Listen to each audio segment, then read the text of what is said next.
Olá, meus irmãos do Centro Espírita Caminho da Verdade. Estamos mais uma vez aqui para mais um Evangelho de Jesus de acordo com o Espiritismo. Para os irmãos que não são espíritas, de outras denominações, esse é um programa do Centro Espírita Caminho da Verdade, na cidade de Registro, em São Paulo, no Brasil.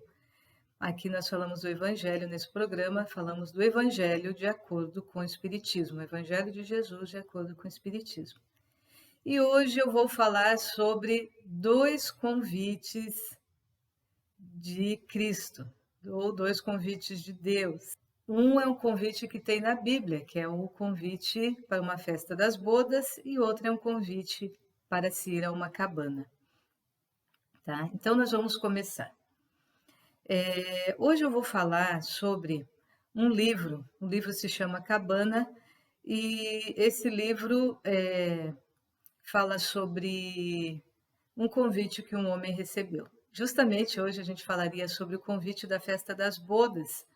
Que convite é esse? É um rei que vai casar um filho e ele começa a chamar as pessoas para a festa de casamento, a festa das bodas. E as pessoas não aceitam esse convite. Essa é uma parábola de Cristo, né? E esse convite seria para a festa, para a vida espiritual. E hoje eu vou linkar com esse livro A Cabana. Algumas pessoas devem ter lido esse livro. Esse livro se transformou em um filme também. Vou falar um pouquinho sobre esse livro. Esse livro foi editado em 2007. Esse livro que se chama A Cabana, feita pelo escritor Paul Jung, também se transformou num filme. Eu gostei dos dois, mas eu realmente, sinceramente, eu prefiro o livro. Qual seria o resumo desse livro? Não vou dar spoiler, o que eu vou falar aqui são as primeiras cenas, o que aparece em quase todas as resenhas, tá? Essa história de um homem chamado Mackenzie, ele tem uma família, um homem mais ou menos de uns 30 anos, tem uma família, alguns filhos adolescentes, uma menininha de 6 anos, e um dia ele vai com esses filhos dele, não com a esposa, com os filhos, para um acampamento. Nesse acampamento acontece uma coisa muito importante na vida dele. Os filhos estão brincando num barco, o barco vira, os filhos adolescentes, e ele está lá tomando conta da filhinha. O barco das crianças, dos adolescentes vira e ele vai lá salvar os filhos. Quando ele volta, a criança, a menininha que ele estava tomando conta, a Missy, que se chama Missy, desapareceu. E aí ele começa a procurar a menina por toda parte, não encontra, vai às autoridades e eles chegam à conclusão de que a menina foi raptada por um serial killer. E aí o que acontece? Eles acabam descobrindo depois que realmente a menina foi sequestrada por esse serial killer. Só que eles não conseguem encontrar a menina, nada, nenhum indício, até que um dia eles conseguem encontrar em uma cabana o vestido que eles identificaram, os pais identificaram que era da menina, da Missy, cheio de sangue e tal, então quer dizer que realmente houve ali uma violência e que a filhinha deles morreu. E aí não é spoiler, isso está no começo do livro. Aí começa a tristeza na vida dessa família, muda completamente como é de se esperar a vida dessa família, esse homem que ele tinha uma religião, ele começa a ficar revoltado contra Deus, ele não consegue, enfim, elaborar o luto, ele não consegue elaborar essa situação na vida dele. Até que um dia ele recebe um convite de Deus para ir a essa cabana que Deus quer falar com ele. É claro que é uma obra de ficção e ele aceita. Deus está me chamando nessa cabana, eu vou. E lá ele se encontra com Deus, com Jesus e com o Espírito Santo. Só que é de uma maneira diferente da que nós estamos acostumados. Deus vai se apresentar sob duas formas. A primeira forma é sob a forma de uma mulher negra, de meia idade, como se fosse uma tia, uma mulher assim, muito, muito boazinha. A segunda forma, em determinada parte do livro, Deus é um homem também já de meia idade, como se fosse um pai. Jesus aparece também como se fosse um judeu mesmo, tem mais a forma de um judeu, 33 anos, não é um Deus loiro de olhos, não é Cristo loiro de olhos azuis. E o Espírito Santo é uma jovem, é uma moça que é uma oriental. E por isso, por causa dessas formas, né, que aparece Deus, Cristo e o Espírito Santo, algumas pessoas falam mal desse livro, né? Mas a gente tem que entender que é um livro simbólico. E lá nessa cabana ele vai se encontrar com Deus e Deus começa a falar com ele, e ele começa a elaborar essa dor que ele está passando, essa situação que ele está passando, começa a falar sobre o que aconteceu, o que ele sente, tem que se falar do perdão, daqueles elementos todos que existem em uma situação de luto. Por causa, essa é uma resenha, não é uma resenha que eu vou fazer do livro, até para não ficar contando partes do livro, que é muito interessante, né? E por causa disso que Deus se apresenta como com formas humanas, como mulher, o Espírito Santo é uma mulher negra. Então, às vezes, as pessoas ficam falando mal desse filme, falando mal desse livro, que ele não está de acordo com nenhuma religião. E realmente, eu acredito que essa não seja a ideia principal do autor.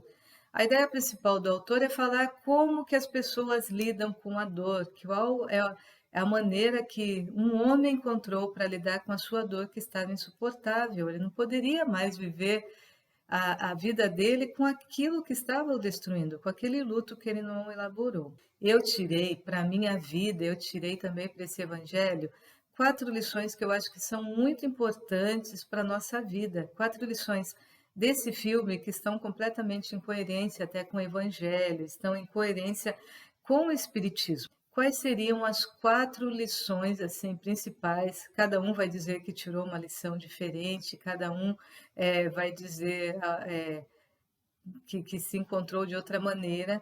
Eu encontrei 4, tá? A primeira lição é: quando nós estamos diante de uma situação assim traumática, diante de uma situação na vida que nós não conseguimos mais viver naturalmente, não estamos mais conseguindo dar conta disso, aceite a sua dor. E parece um contrassenso, parece um paradoxo a gente falar, se você não está aceitando, não está conseguindo, você aceitar a sua dor? Aceite a sua dor. Você tem que permitir sentir, você tem que admitir que você está sentindo isso.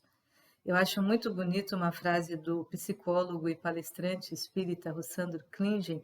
Ele tem uma frase muito bonita que fala assim: você tem que permitir que cada fibra da sua alma sinta aquilo que você está tentando negar. E é uma dor física, é uma dor psicológica, é uma dor espiritual, e realmente a gente não consegue falar quando nós estamos com uma dor assim, de um sofrimento, até onde a dor é psicológica, até onde a dor é espiritual, até onde a dor é física, porque é muito pior que uma dor física, é bem difícil. Se você não tiver coragem de sentir essa dor, dificilmente você vai conseguir elaborar isso. E o segundo momento mas queira sarar. Você vai olhar para essa dor querendo sarar. É como você falar que eu vou ao médico, eu tenho uma ferida, eu vou ao médico, eu quero que esse médico abra essa ferida, mas para ele conseguir sarar essa ferida, né? A gente fala muito no termo físico, mas é isso mesmo. Enquanto você não conseguir olhar para essa ferida emocional e querer sarar, você não vai. Mas é olhar com esse olhar de quero sarar, não aguento mais, a minha vida não vai progredir se eu não olhar para isso dessa maneira assim, querendo uma maneira amorosa, mas eu quero sarar disso daí.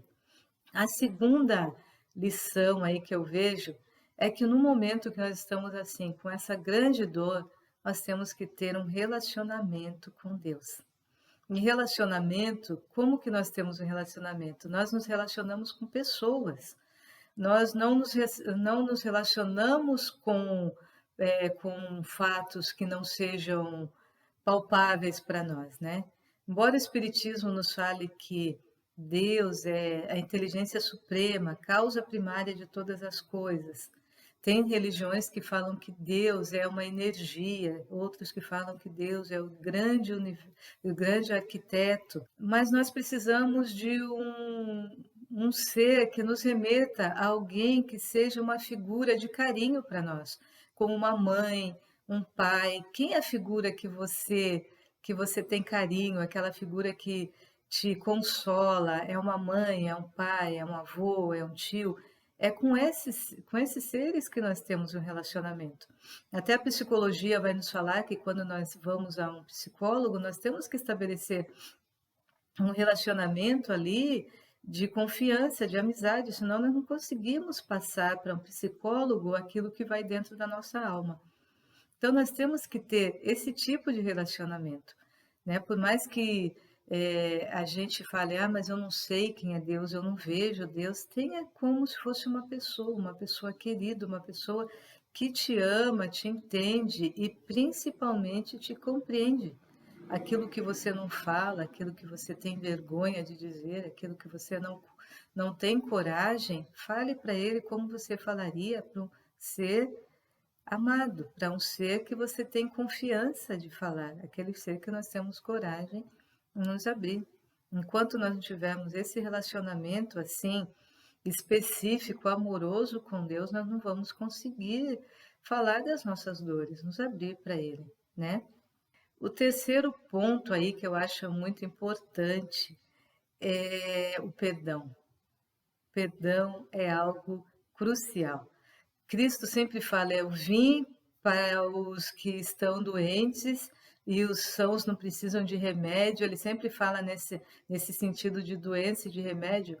E eu acho que o perdão é o remédio por excelência para nós curarmos as dores da nossa alma. Porque como nós vamos nos curar de um trauma? Porque toda vez que acontece um problema nas nossas vidas, o que sobra é muita culpa, né? A gente culpa as pessoas, nós nos culpamos, nós julgamos as outras pessoas, nós condenamos as outras pessoas e nós temos que aí irmos para o perdão. Tem uma parte muito interessante na Bíblia que fala assim que a gente não pode julgar as outras pessoas, né? Porque de acordo com o que nós julgarmos, nós seremos julgados. Porque realmente, quando nós estamos julgando, nós nos lembramos dos nossos erros também. E aí nós vamos nos julgando também nós não temos uma escapatória, não temos para onde ir se nós não perdoarmos. Sabe, quando uma pessoa nos ofende, quando a pessoa faz algo para nós, é como se alguém pusesse em nós e no agressor aquela bola. Os irmãos já devem ter visto naqueles filmes de condenados, acho que era uma situação antiga, não deve acontecer agora. As duas pessoas são acorrentadas e as pessoas carregam aquela bola pesada de chumbo, né? Aquilo é quando nós estamos com raiva de alguém e nós não perdoamos.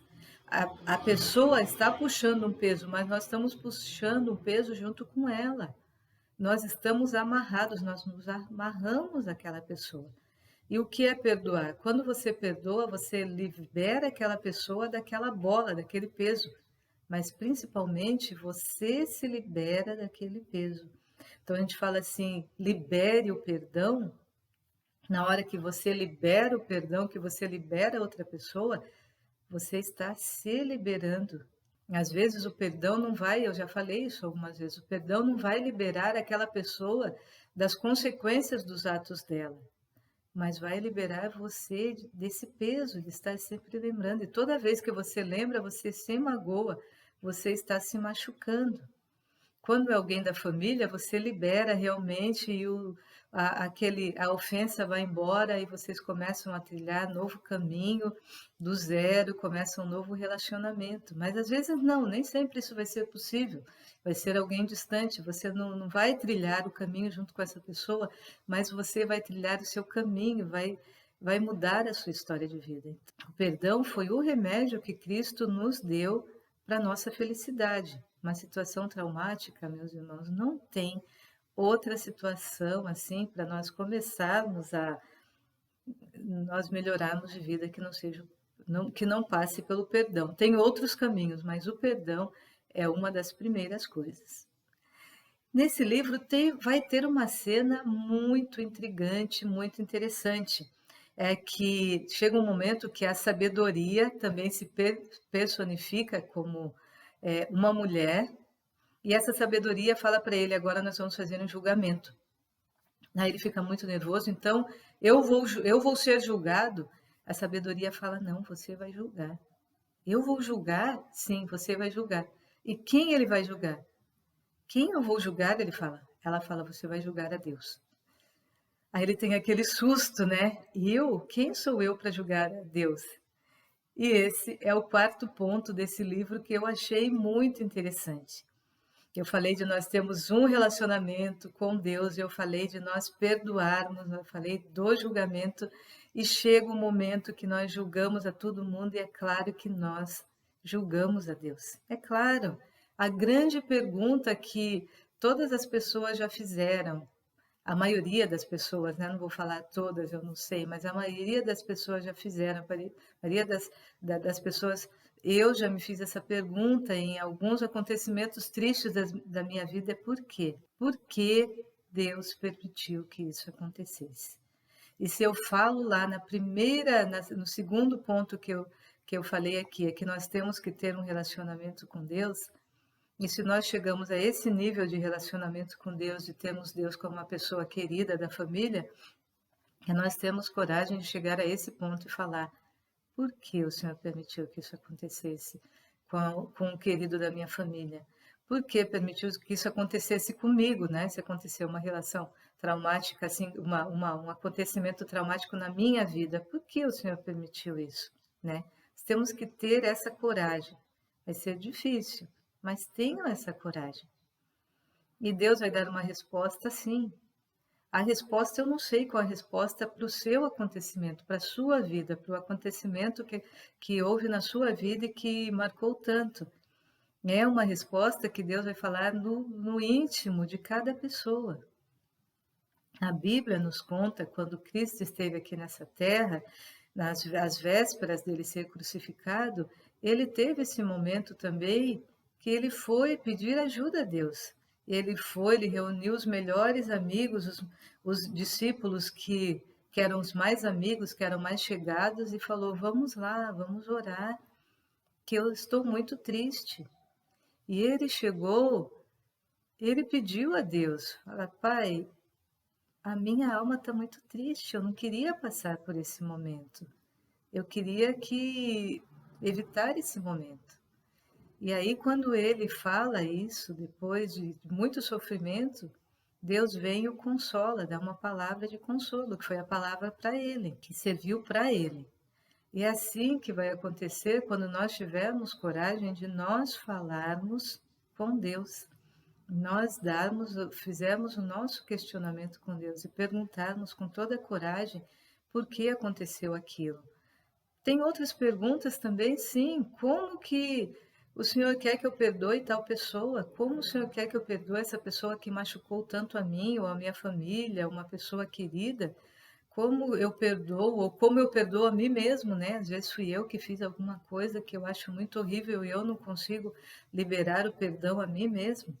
E geralmente é isso. Tanto a gente se culpa quanto a gente culpa os outros. E Deus, no nosso coração, vai dar a resposta. A resposta que vai ser só sua. Então, não vou dar aqui para você a resposta: olha, isso aconteceu por isso, aconteceu por aquilo, Deus queria isso, Deus queria aquilo. Porque a resposta vai vir no seu coração, é única, é para você e vai te dar o consolo. E já veio para todos nós que tivemos essa coragem. E depois vai nos fazer crescer, nós vamos conseguir crescer depois desse momento aí, no nosso trauma, da nossa dificuldade.